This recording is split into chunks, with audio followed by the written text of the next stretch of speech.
Hello and welcome to The Great Beyond, an Is This Good companion pod where we follow up on last week's episode, answer listener questions, and catch up with each other. The person I'm catching up with is, of course, Jason Doyle. JD, thanks for coming today. Well, thanks for having me, as always. Did anything good or not good happen to you this week? There were some... It was a very busy weekend. Very little time to myself. 2 soccer games. Had to go to a spa banquet where my older son, Lincoln, was nominated for Best Actor. A spa banquet? Is that what you said? Oh, yeah. SPA's Student Performers Association, I guess. Okay. And I like that you didn't realize you had to explain that to me. Like your son wasn't getting an award for giving the best seaweed wrap or something. That's right. Best massage goes to Lincoln Doyle. No. And what I love is that he didn't just sit on his laurels and stick to Swedish. He's doing active release. He's doing Thai. Every summer he's adding new skills. That's what makes him SPA award winner worthy. That's right. Now, he was nominated, but he did not win. Okay. So that was not a bummer, but it was Did he think he was going to win? No. Okay. He was the only junior. All the rest of them were seniors. So, okay. So that was fine and stuff. No booze. Which is, totally expected, but also, when the question was asked, I was like, you think they're going to have a bar there? He was like, what? No. What are you talking about, Dad? This is a high school function. But it was in an event space, where you would go to a wedding, right? Mm-hmm. So it was kind of fancy. It was formal wear. So it was your 2 choices were very, very, very, very sweet iced tea or slightly less sweet lemonade. And that was it. Those were your 2 options for beverages. But anyway, so it was kind of weird to be there for 3 hours in this awards, sort of What do you think, you're at the Golden Globes? You're kinda. This was more Oscars where we're sort of sitting in seats staring at the stage, but I like sort of more cocktail style. I'm sitting next to Brad. I'm sitting next to Jen. I mean, no, sorry, you can't put Brad and Jen at the same table. What am I talking about? God, no. But hold on, I have a question. Do you think that they're not serving booze because, you know how every week it seems there'll be a story about minor league baseball or I don't even mean minor league. I mean Little League. Little League. Yeah. Or hockey where there'll be some fight, like a parent will fight an umpire or something like that. Right. Is the theater community like that in the sense of my son is the greatest, and if people were drinking then there might be room for confrontation? Right. Yeah, I mean, it's possible. I think that generally it would be totally inappropriate to have alcohol at a school-sponsored event.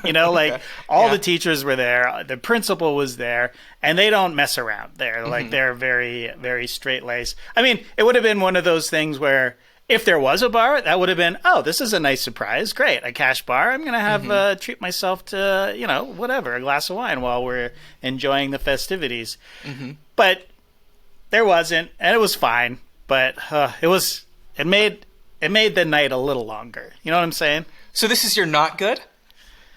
I'm saying it's not good. Okay. I got to spend an entire evening with my family, got all dressed up, but he didn't win, and it was like watching a bunch of other kids. It's like sitting through an award show that you kind of don't care about. Are they showing, at the Oscars, they'll do the songs from the Oscars, from the Oscar-nominated movies or something? Is there anything happening on stage other than people going up and giving boring speeches? Literally nothing. In fact, it was my main note leaving. Oh, you had notes? Oh, I had many notes. I always give him notes. And I'm like... Wait, he had nothing. Notes. He's not in control of the... I know. But I can't help myself. I'm like, would it have killed them to do? You're in art school. Would it have killed them to sing a song or something? You got all the best singers in the school are right there. Just belt out a little Mariah Carey or something. I don't know. Ain't no mountain high enough. I know they know. Well, hold on. Were there musicals? Yeah. Oh, so why couldn't they sing a song from one of the musicals? Everyone that performed in it is there. I know. It was literally. We're handing out awards, and that's it. And, there were some, tearful speeches and stuff like that. Okay, that's sweet. So that was sweet. and then. But other than that, it was just literally like, oh, here are the nominees. And I was just sitting there going like, well, this could be so much. I'm such an asshole. Like, that's how I am. I'm just like, well, the best speeches, like setting up the whole thing, were the dancers. The dance portion, like there's, there's a pods of all the different arts that they do. And so the dance pod or section, whatever they call it, fucking killed it. Like, killed it. They did a roast. Like, they roasted everybody. It was the funniest thing of the entire night. And I said to Lincoln in the car home, I'm like, it was pathetic that you guys are the the improv. These are the kids that do the improv. His group, like the drama group, the kids, they do they do improv, so they're the worst. Right. Exactly. But it was just you should have gotten in the car and said, hey, Lincoln, I got a note for you. This whole thing would have gone a lot faster if you had won. Yeah. But again, he had no control over that. And he had no control over the festivities. None of us knew what to expect. But, so, I think it's nice that you can find a way to be hard on your child even when has nothing to do with it. I think that's sweet. There's always a lesson to be learned, man. That's right. You're like fucking Aesop over there. What about you? Anything good or bad happen to you? Well, yeah. I'll do a bad one, and then if I feel like it, maybe I'll sprinkle in a good thing. Great. So this past Sunday, was just at home with Jill, watching some NBA, and then we were like, maybe let's go for a walk. And then we decided, maybe we'll grab a quick slice. And then as we're walking home, we pass a bar that's in my neighborhood, and Jill's like, oh, do you want to grab a beer?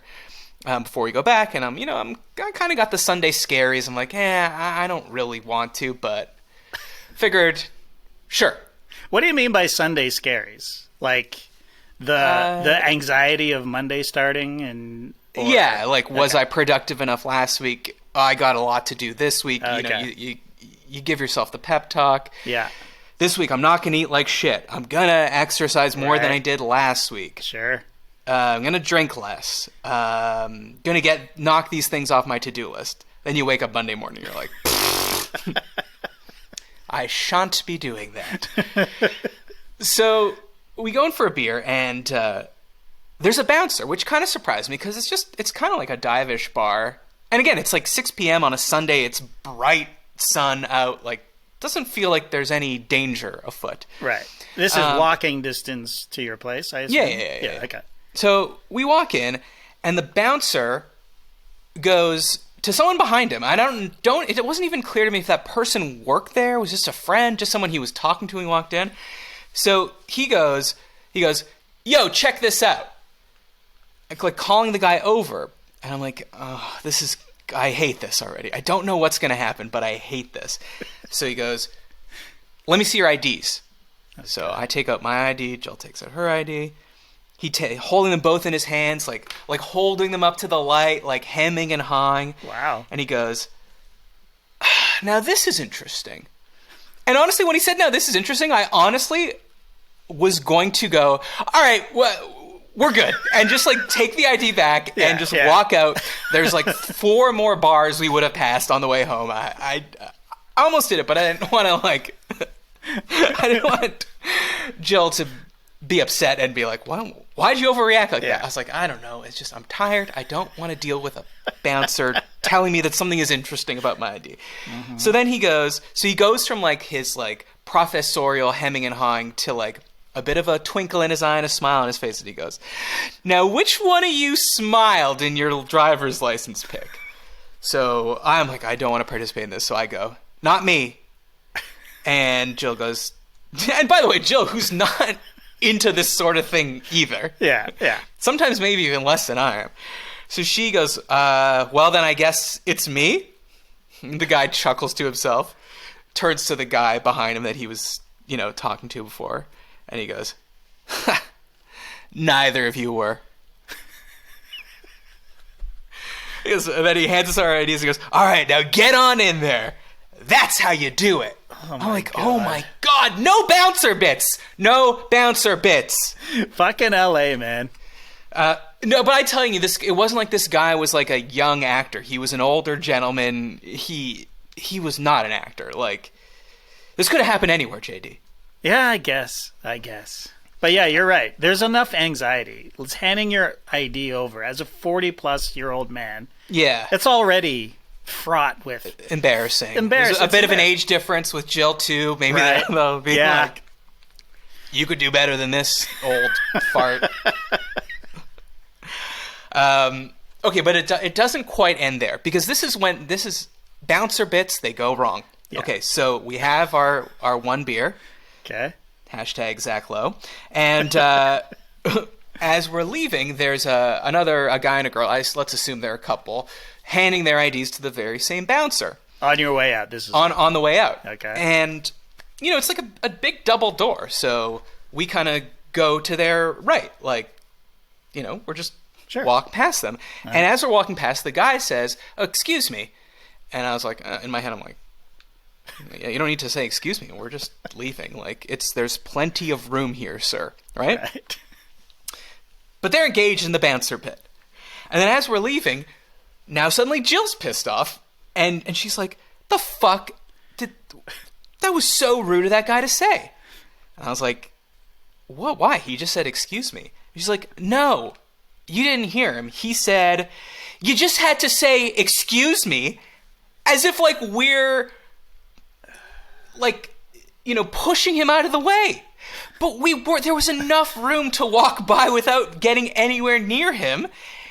And this wouldn't have happened if the bouncer had just looked at their IDs and said, yes, you are over 21, come on in. But he was doing his bits. I don't know if he was doing the classic, which one of you smiled in your picture? I don't know if he was, what's another fun bit he could have done, like which one of you's taller? I guess they would know. Yeah. I don't know what else you could do. You could quiz about your partner's birth date, I guess. Address, yeah. Which one of you is an Aryan? No, then you would know. Which one of you has a Class C license? I don't know. Anyways, I'm just no bouncer bits. No, yeah. This is a new rule. Yeah, just get it over with. Get it over with. Yeah. Okay, so I'll say something positive. Okay, let's hear it. Don't want to only complain. I was at a dinner party on Friday at someone's house. Okay. And I just want to say that, like you learn skills when you're at jobs, but that skill is usually like, I learned how to do Excel modeling, or I learned how to use this program, or I learned the basics of marketing, or something like that. But at our last job, and sort of at your current job, we learned about basketball. Right. And I was at this party, and this guy who I did not know, I'd met him once very vaguely, but didn't know anything about him, wasn't sure we had anything in common. And he gets up and he's like, looks at his watch, and he didn't really know anyone else there. And he's like, looking at his phone, and he's like, has a look of consternation. Yes. And I'm like, oh, what's up? He's like, I think I'm going to leave soon. I really want to catch the game tonight. And I was like, oh, the Nuggets game? He lit up, JD. He's like, yeah, I'm so excited. Like, they're playing so well. I'm like, oh, are you from Denver? He's like, yeah, blah, blah, blah. I don't watch so much during the season, but I'm like really into this playoffs. And then, we talked about Jamal Murray and how he's Canadian. Mm-hmm. And because a lot of people at this party were Canadian. Okay. Anyways, what a delight to be able to bond over sports with someone. Isn't it like the monoculture wins. And I know I'm saying something that is so obvious, but as someone who never could talk about sports with someone, it is really nice to have something in common with a stranger and watch them be so excited about their team. Yeah. To hold your own in that kind of conversation before the starters, Basketball Jones, not really a thing for me anyways. No, I would have been too nervous. I would have been like, I don't know them. They're going to know that I'm a fraud. Yeah. I mean, I still feel like a fraud, but, I guess I realize that compared to just an average fan, I know just more than they do, frankly. Right. But also, you don't have to say anything. You don't have to be like, wow, those sideline out of bounds plays they're running, like Michael Malone's really got them humming. Or you don't have to talk about like a Jokic Murray pick and roll. You just have to say, my God, how good is Jokic? they'll take it from there. Oh, totally. Have I told the story about arriving in Britain? Yes, you did. And you were saying something about the Burt's Bees. What are they called? Brentford Bees, yeah. Are they sponsored by Burt's Bees? Oh, good question. The logo is similar, like the insignia or whatever. Burt's Bees also sounds like the most British lip balm. Right? Right? For sure. Honey, could I get a spot of Burt's Bees? For my chapped lips. But anyways, I'm sure with the dads that you're huddling around with after the play, everyone's nervous. No one's had a drink in them. Yeah, no sports came up, unfortunately. Okay. I never thought I would say that in my life. Unfortunately, we didn't talk about sports. Right. It's fucking ridiculous coming out of my mouth. Okay, so I have to turn this negative now, unfortunately. Okay, so I'm saying it's great to have something in common, like a monoculture, like one of the last few things that kind of everyone knows is happening at the same time. How do you feel about talking about TV lately? Because I don't know if it's like a getting older thing, but I cannot fucking stand it. Like, just in the same context that I said, you know, man, how good is Jokic? Or you upset Jokic didn't win MVP or whatever. Yeah. If people start going like, what do you think's going to happen with Tom and Shiv on Succession? I tune out. I turn off. I find it so almost embarrassing to talk about TV now. The cultural touchstones of television. Yeah. Do you feel that way at all? Like, I know it's art. We're supposed to be talking about art, but I find it so embarrassing to talk about TV. Yeah, I guess. It actually rarely comes up. I mean, we do a show about Survivor, so that's, natural. But in my everyday sort of like social life outside of the show, it's always me talking about shows that nobody's ever heard of. And I'm not talking about obscure shows. I'm just talking about the normies out there who just have never heard of 100-Foot Wave. You know what I mean? Like, right. And just, you gotta check out that or the this other thing that Skeets introduced me to called I can't even remember what it's called. It's like the survival show. It's a survival show. What the hell is it called? I don't know. I think Outcast or something like that. I don't know. Yeah, whatever. But that's what it is. It's always me saying, "Oh, have you ever heard of this?" And it's a lot of that going back and forth. And then inevitably they'll be like, and I know way more about TV than they do, so it'll be like, "Oh, have you heard of this show called Letterkenny?" And I go, "Yeah, I have." Fuck the Letterkenny, man. I'm like, what? It's so hilarious. And they say, but aren't you Canadian? Yeah, exactly. And I'm like, you know what? You want a good Canadian show about white trash people? Try Trailer Park Boys. I don't know, Letterkenny. You like watching typewriters tap out dialogue? That's Letterkenny. Throwing some heat. Oh, JD. boy. They're going to come after me in the Discord again. But just to clarify, I will listen to people on podcasts talk about Succession. Right. But somehow when it's a two-way thing, I don't know. And also, like, I would love to talk about the 100-Foot Wave with you. But I don't know if it's just because I'm not already inundated. Inundated by waves of analysis of a surfing show. But anyways, sports, yes. TV, no. Okay. That's where I've gotten to at 41 years old. This is an interesting phase of your life. Just as surprised as you. All right, some quick housekeeping. Just a reminder, we have merch. Go to isthisgoodpod.com. Some people are starting to send in pictures of them wearing the merch. And love it.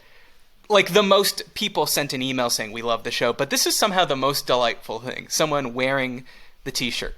I saw Dr. Dave Weinfeld. Yeah. He was next to a statue or something. He was next to the Liberty Bell, JD. I couldn't even focus on what he was next to. I was like, laser focused on that shirt. I was like, wow.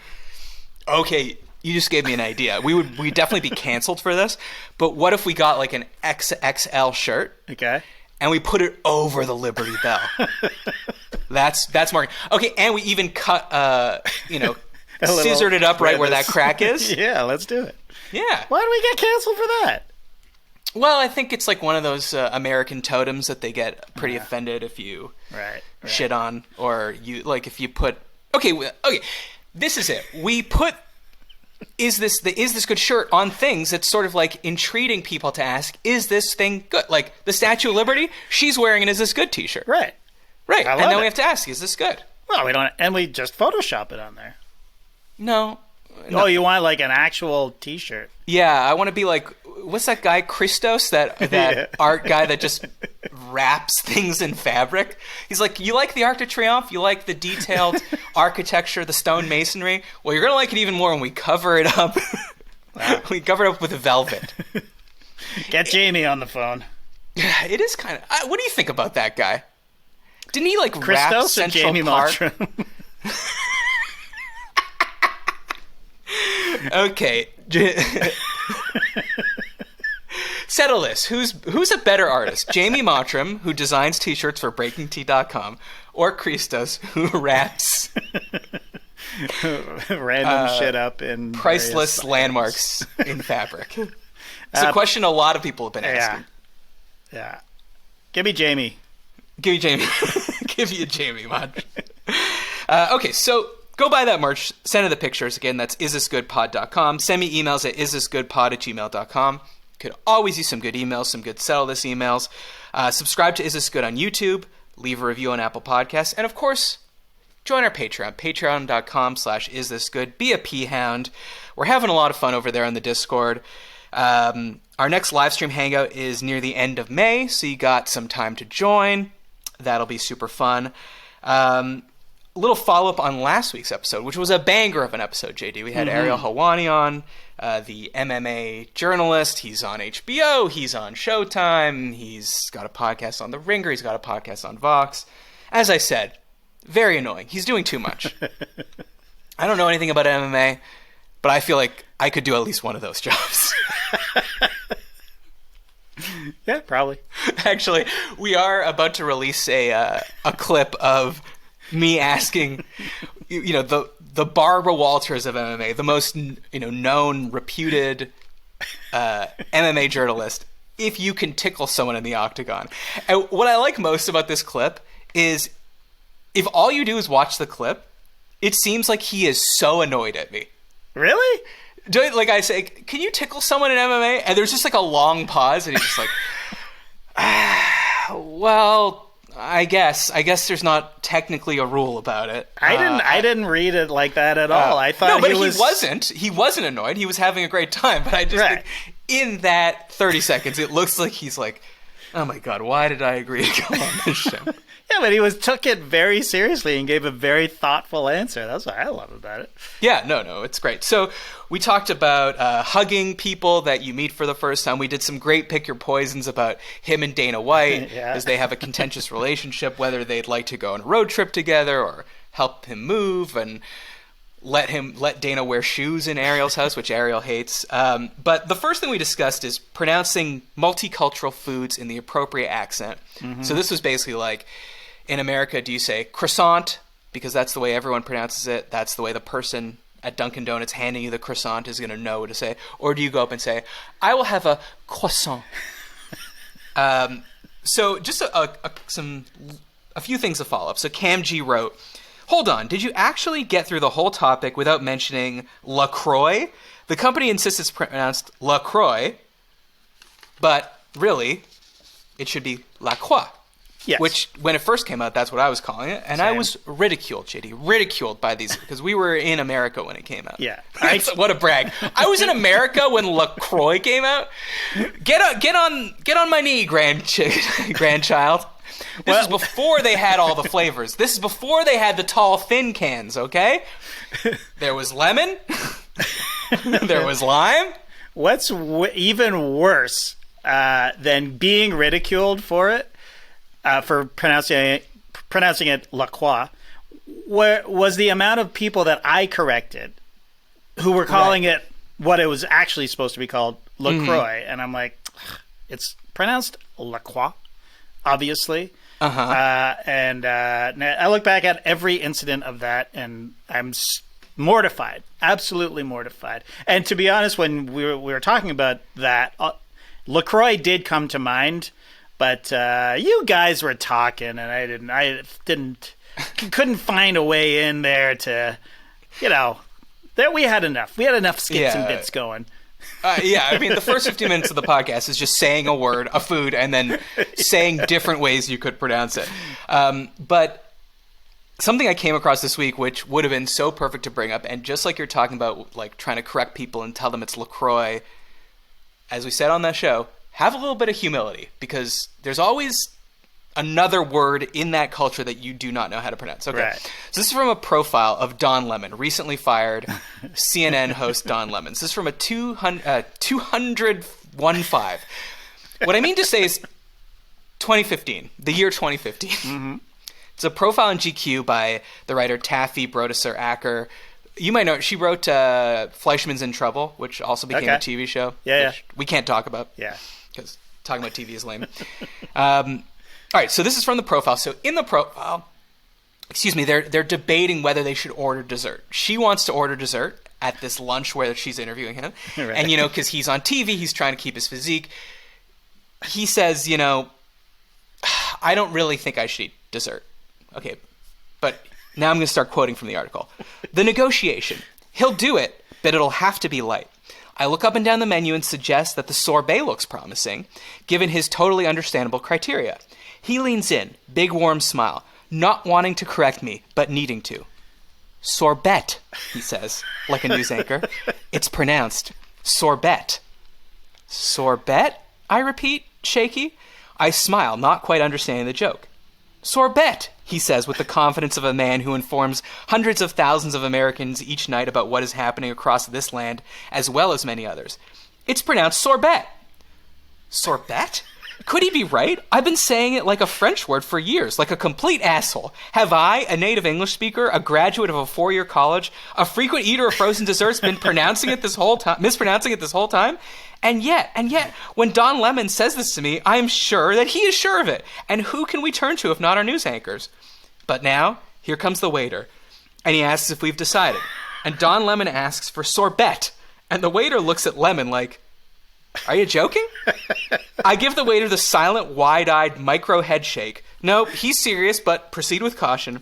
But the waiter has guts that I don't have. And so he says, it's sorbet, sir. Oh, fuck. I love Don Lemon just getting his ass handed to him right there in that restaurant. It is. Oh, yeah. It is, pardon the pun, delicious. It is delicious. And his last name's Lemon. Yeah. A classic sorbet flavor. Does it say in that quote that it's lemon sorbet? No, it because doesn't. In my mind it's lemon. So it's just like a Freudian. It's in my head that it's lemon sorbet that Don Lemon. Yeah, it should be. Yeah, it should be. I don't know. Maybe it's later in the article, but it's funny. Like they say, his reaction is like he doesn't react. He's just like, I will have that. Well, that's my confidence is. When I'm confronted with unwavering confidence like that, I shrink, I shrivel almost every time. Like me too. And what do I know? And it's exactly the way the author is describing it. It's just like I've been living my whole life saying it's sorbet like a fucking idiot, based on one guy's unwavering confidence. It's something to behold. I know. It's okay. Anyways, be humble. Be humble. Yeah. All right. Now I hope you won't be upset about this, but. We were talking about hummus on the show. Yes. Because I said most people say hummus or hummus. Yes. And I thought that the more authentic pronunciation was hummus. But Ariel said, you know what? He said, my family is Lebanese and Egyptian. Mm-hmm. And let me tell you, you're wrong. We don't say it like that. So I'd like to quiz you. Oh, God. Based on what Ariel said, what is the correct way to pronounce it? It's closer to hummus. It's like huma. Fuck. Just give it your all. Throw a little ethnic flair on it. Don't be afraid. Hummus. No, that's not it. Is it? Okay, well, you're going to be so angry that I'm playing this off my phone, but sorry. So your final answer? Is hummus. Okay, here we go. We say hummus. Fuck. Totally different. We don't say hummus. We say hummus. Hummus.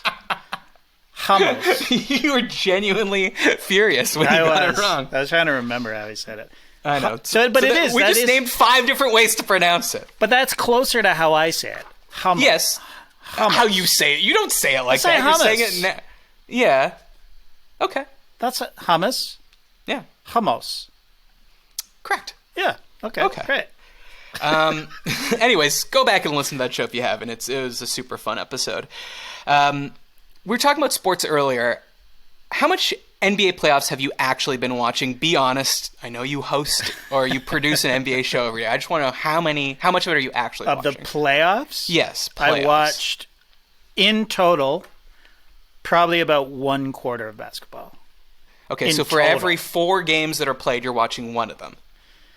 No. I'm talking 1/4 total since the playoffs began. So maybe you watch 1/4 of basketball. That's right. That's right. Great. Well, like you, I've maybe watched 1/4 of basketball all season, but during the playoffs, I've been pretty much watching every game. Oh, wow. I'm listening to podcasts about basketball. Okay. Obviously listening to No Dunks, the best basketball podcast on the planet. So, of course, I'm being inundated with ads for betting. Right. And I get the idea of feeling like you want to have some extra skin in the game, something on the line, but I hate betting. I don't like gambling in general. Same. And especially when it comes to sports, like I want to participate, like I want to feel like I have something on the line, but guess what? It's supposed to be fun, and I don't want to lose money doing something fun. Right. So I found a solution. Go on. And that solution is an app called Stakes.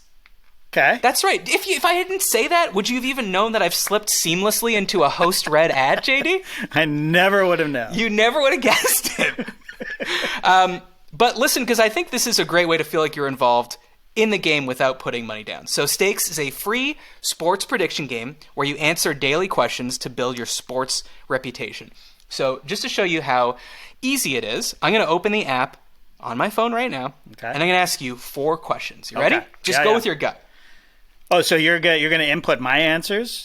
Well, we can discuss, but yes. Okay. All right. Denver leads the series 3-2. This is all the Nuggets-Suns Game 6. Okay? Mm-hmm. Pick the Game 6 winner. Nuggets-Suns. If the Nuggets win, they're going to win the series, just so you know. Yeah. I'm going to say the Nuggets. Okay, boom. So this is over in 6. I agree with you. Who will combine for the most points? Durant and Booker or the rest of the Suns combined? Which I think is insane, but I think they've done that at least in the last 2 games, that Durant and Booker combined have scored more than the rest of their team. Right. So I think it's safe bet to say it's going to continue. I agree 100%. Booker has unlocked some sort of superpower that has lain dormant within him. Okay, JD. All right. A Suns bench player will score at least 8 points in Game 6. Which doesn't seem like very much, but their bench sucks. Yeah. Landry Shamet might come on and hit a few threes, in which case I think it's safe. You say no? I say no. Okay. You think Shamet can come up with 8? Well, he's scored a bunch in not the last game, but the game before. Yeah. 9 points, not a lot. All right. Devin Booker is shooting 69.4 percent from the field at home in the playoffs. Will Denver hold him under 60% in Game 6? I say yes, going back to my original answer that the Nuggets will win. Okay. Perfect. So that's it. We just did it. I mean, now you could have picked also for Celtics Sixers. I mean, you could pick for any game. You could pick for baseball, which we don't know anything about. Maybe we have to have Tassie on to ask us about that. Sure.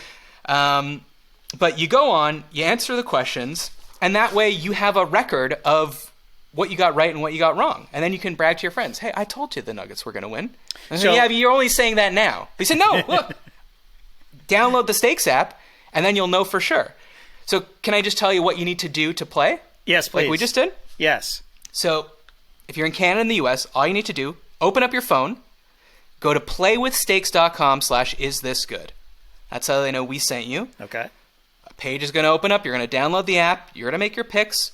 Follow Is This Good on the app, and you can see if you did better than me and JD. Probably not, because we're geniuses. But that's all you need to do. Playwithstakes.com/isthisgood. Download the app, make your picks. So can I see what your what you picked and stuff? Like, can we go head to head kind of thing? That's a feature that's upcoming, but you can, if you follow me, you can see who's doing better. Yes. Gotcha. And so feel free to yell at me on the Discord, to send me an email, tell me you beat us. Playwithstakes.com/isthisgood. And how much is all this going to cost? It costs nothing. That's the whole point, JD. Wow. I love it. All right. Let's get to the comment of the week. The comment of the week is a very thoughtful email I received from Lloyd. All right. Hey, Matteo and JD. I'm wondering if you and the P-Hounds can settle something for me, which is rather high stakes. Metal, heavy metal, as a genre, is steeped in racism, sexism, and homophobia, while sonically loud, abrasive, and sometimes scary. It's also the genre of music that has the highest number of cringy gatekeeping imposed by its bearded, drunken, smelly listeners. And yet, I can't get enough. I play in a metal band. For those asking, it's more of an avant-garde experimental death metal, but that's neither here nor there. Lloyd, you're correct. No one was asking. And the vast majority of what I listen to is dense, satanic, technical shit.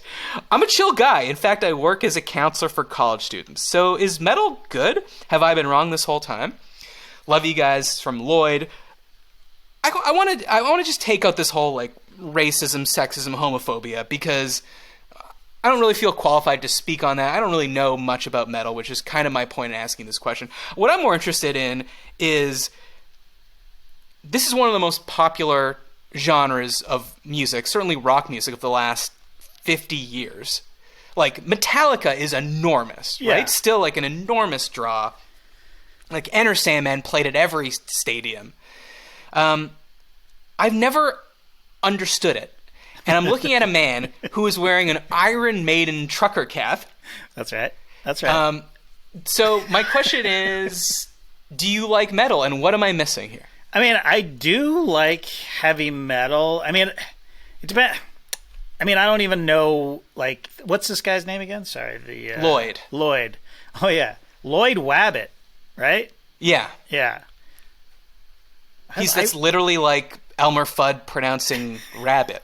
Yeah.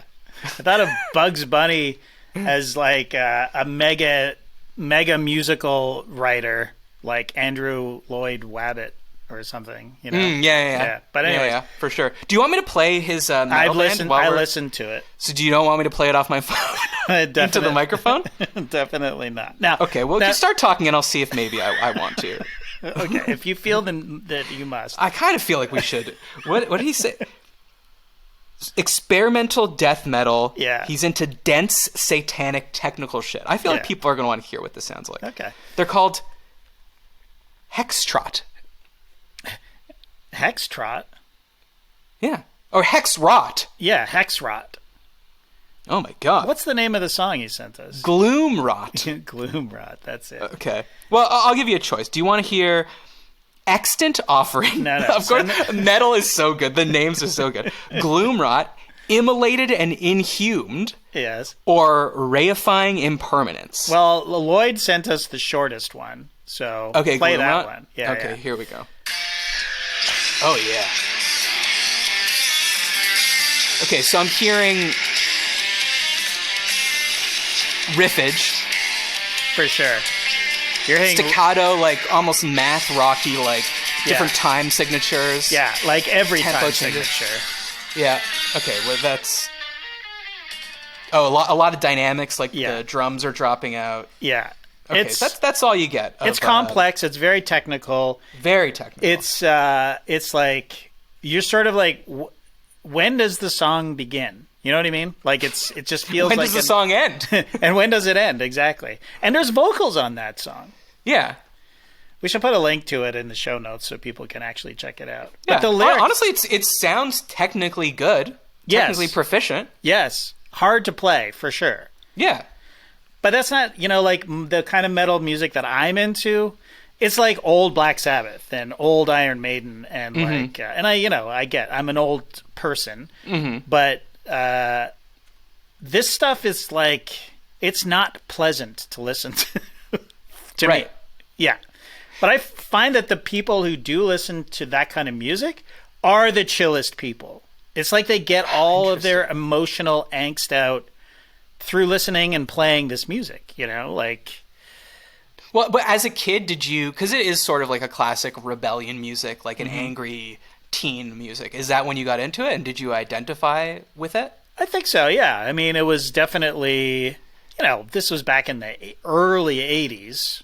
And it was, the album covers were ridiculously ornate, like, Iron Maiden is famous for their, the Number of the Beast album, where it's like their mascot, Eddie, who's on all their album covers, just like really intricately drawn, awesome vignettes of whatever's happening, and you would listen to the album and look at the album cover while you were listening, and it was cool. It was like almost cinematic, you know what I mean?